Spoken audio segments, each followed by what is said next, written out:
We are on week 2 of our exploration of this book by Tara Brach, Radical Acceptance: Embracing Your Life with the Heart of the Buddha.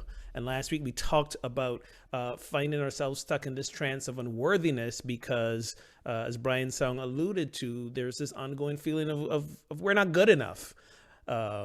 And part of that comes by comparing ourselves to others. But this whole series we're getting into is about awakening ourselves from this trance of unworthiness. If you didn't see part 1 of the talk, that's okay. It's up on our Unity on the River YouTube channel. You can go back, check it out. But brief recap: last week we talked about this ongoing feeling of not good enough, sometimes becoming more intense when we feel disconnected from others, and which leads to us feeling like we can't belong and our lives are out of control. It makes it difficult for us to trust that we are loved and lovable. But radical acceptance begins when we accept absolutely everything about ourselves and our lives. And to be clear, this is an inner experience. And accepting doesn't mean that we're saying, oh, it's okay, we got to keep going in whatever situation we're in. No, quite the contrary. In fact, the only way we can really effectively, consciously change the outer experience is first beginning by accepting how we feel about what's going on in this moment, transforming those feelings through mindfulness and compassion, and then we can begin the true work of transforming the inner so that the outer can be transformed. Remember, we live life from the inside out. Everything that is appearing in the outer of our lives is a reflection of truly where we stand on the inside. So if you want to change what's going on out there, you got to change what's going on in here. And it begins with acceptance. So part of going through the steps of radical acceptance is in the midst of whatever's going on, in the midst of the feelings that arise, whether they're anger, sadness, a grief, rejection, whatever it is, the first step in this whole process really is learning to take a pause, learning to take a sacred pause. And sometimes we come to this the hard way, right? We've got our usual strategies that we employ to try and manage and control. You know, there's busyness, there's a lot of mental over planning, there's worrying, there's like, how do we fix this? Some of us do what we call doom scrolling, you know, on our phones. We just get on and we just scrolling. You know, we go to bed and say, like, I'm just going to scroll for 5 minutes. Next thing you know, it's 2 a.m. Some of us, we do what we call retail therapy. We go shop because when we buy a thing, it makes us feel good. I got way too many pairs of shoes that can attest to me getting stuck in that pattern. Retail therapy. That's my thing. For some of us, it's mindless snacking, right? Just to eat in while we're watching TV and numbing out. So we usually have these strategies, and at some point we may realize that these strategies aren't working. So we finally stop and pause. We don't have to wait till the strategies fall apart. We can just start with the pause. And what the pause does, if we just stop and accept that we are in this pause, is that it takes us out of the what do I do next question. What do I do next is that reaction that we feel when we don't like what we're feeling. It's the, I don't feel good right now because of something that happened out there. So I got to do something to shift what's happening out there. The pause takes us out of that question. It's a surrender question, right? Because we're talking about how the control doesn't work. When we just take a sacred pause, it disrupts our usual habitual behaviors and our strategies, and it gives us the opportunity to really see what are the wants and the fears that are driving us. And the pause could look a lot of different ways. It could look like an instant, a moment of breath. A pause can take a few hours. A pause can last years. It can be us sitting to meditate. It can be just stepping out of our daily routine and like go and spend time in nature. It could be while we're talking with someone else, rather than formulating in our minds what we're going to say, just shut that down, just listen and be silent. Be comfortable with the silence in the conversation. It could simply be stopping whatever we're doing in the moment and become wholeheartedly present to what we're feeling. This is a practice of mindfulness. Let me pause, take a breath, check in. How am I feeling right now? In fact, do it right now. Let's just stop, take a breath, and check in. Can you identify what you're feeling right now? I got a few feelings going on. I'm doing my best to be fully present here, and there's still a little anxiety around, all the stuff happening with inauguration weekend coming up. I'm still in the midst of processing feelings from stuff that happened in the Capitol. Like there's still a little of that going on. Pause. Pausing gives us also the opportunity, and this is how the pause really supports healing. It gives us the opportunity to stop running from our shadow. Because what happens is when we get in that frantic fix-it control mode, what we're trying to do is, again, escape the feelings that we don't like, the discomfort, and usually that discomfort or the desire to escape the discomfort is our shadow self saying, no. I don't want you to look at me. I don't want anything to change on the inside. So stay away. It's also about not accepting those parts of ourselves that we may not be exactly happy with. Because when we reject a part of our being, we are really confirming this unhealthy belief that we are unworthy.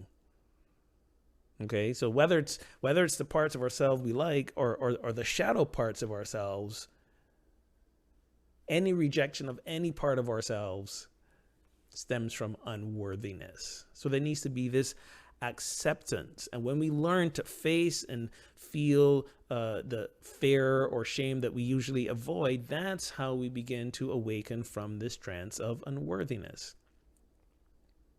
We need to pause and be, and don't run. Many of you are familiar with the story of Siddhartha Gautama, who would eventually become the Buddha. But the cliff notes of the story is that he was born a prince, and he lived a life of lavish excessiveness, and he knew no pain, he knew no sorrow, because everything was provided for him. And one day he got out of the palace and saw what the real world was like and what suffering was like. And he turned his back on his excessive luxury and went the other extreme and took on asceticism.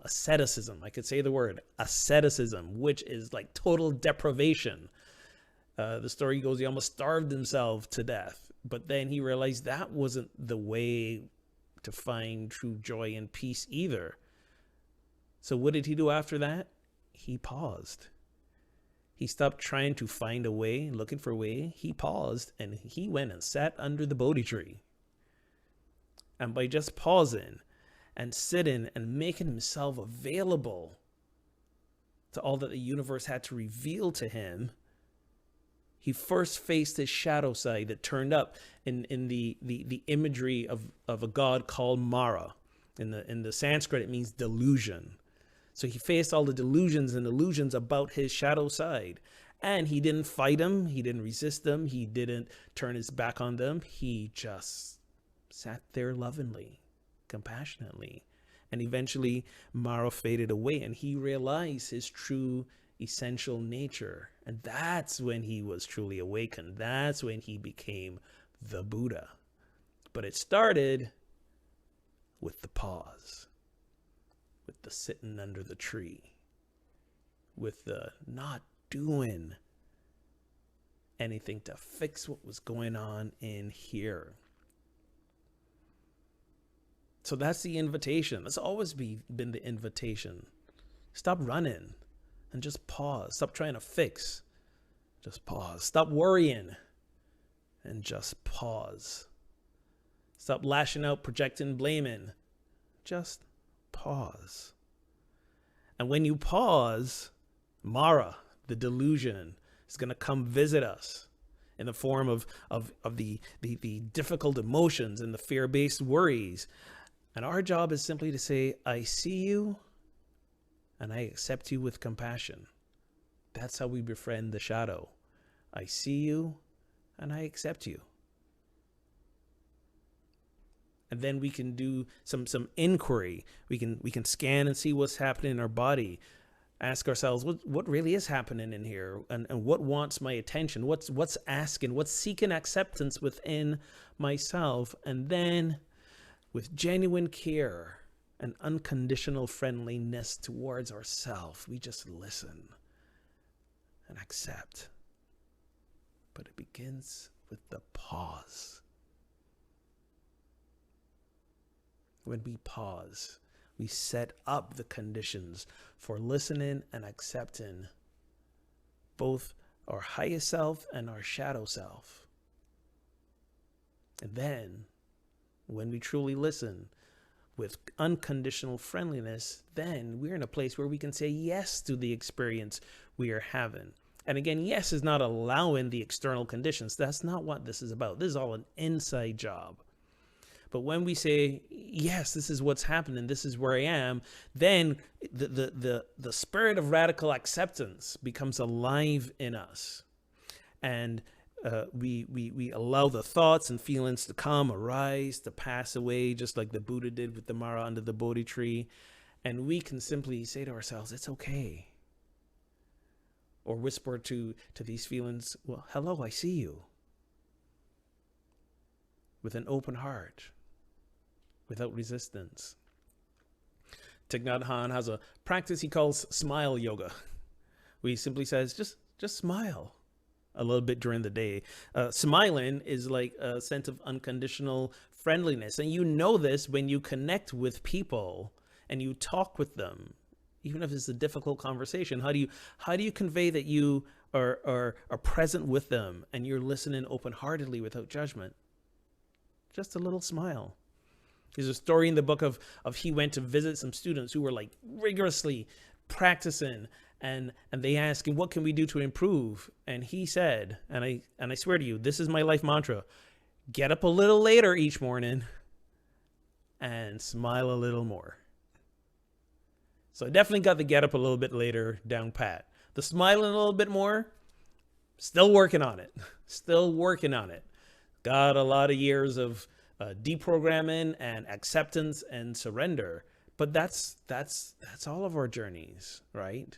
All of our journeys is to accept, to listen, to pause.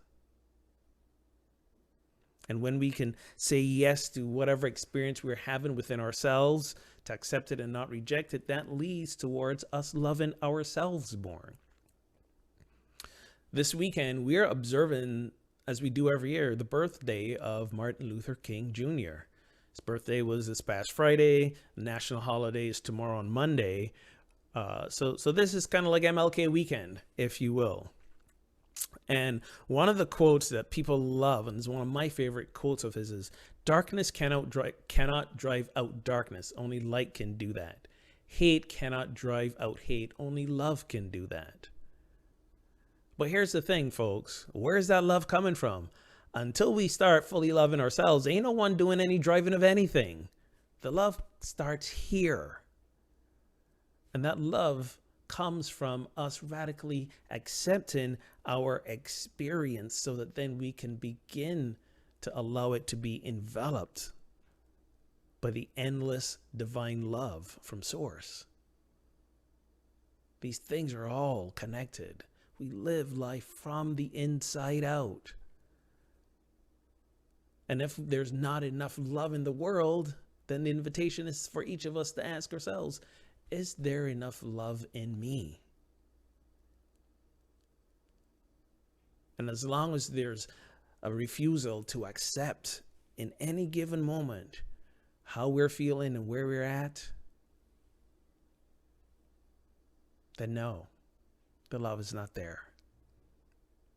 We got to love ourselves. We got to be open to saying yes to the experience of accepting where we are and who we are in any given moment. And that begins with a pause. A pause.